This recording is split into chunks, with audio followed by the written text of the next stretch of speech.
Influencer Gabriella Carr set herself a strange goal: collect 1,000 rejections.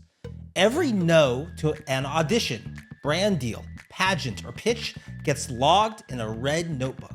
A New York Times profile turned it into a trend. Now people are on TikTok and LinkedIn are proudly sharing rejection counts like their fitness stats. We finally found a wellness trend where the flex isn't your wins. It's your refusal to let the losses decide who you are. For the last decade, social media has been an endless highlight reel. Promotions, launches, engagements, PR hits. Life as a curated success story. But the dirty secret, of course, is that behind every win are dozens of unseen no's. The 1,000 Rejections challenge drags those no's into the light. It makes them the point instead of the shame. Carr's insight is simple, but a little brutal. Fear of rejection stops more people than rejection itself ever will. So she turns it into a game. Each no is a tally mark. The more you collect, the better you're doing. Suddenly, the thing you were avoiding becomes the scoreboard. And that flips the psychology. If the goal is to never be rejected, you live small. You only apply for roles you're sure you'll get. You only pitch brands that already like you. You only put yourself in rooms where you know how to answer the question. You stay safe and stuck.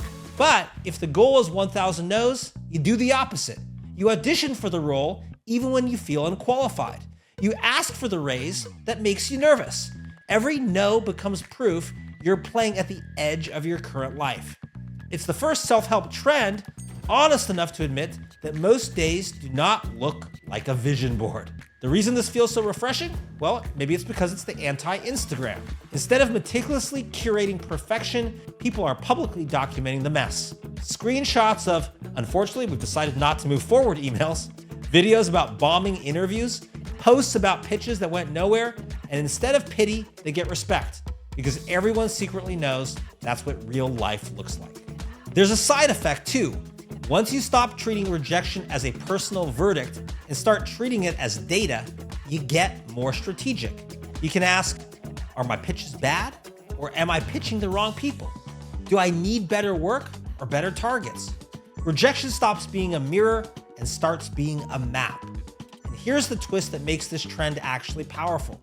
When people chase 1,000 rejections, they inevitably rack up more wins.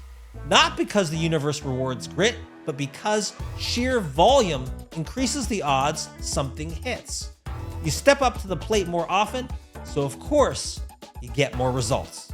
And that's because the only way you guarantee rejection is if you never try anything that matters.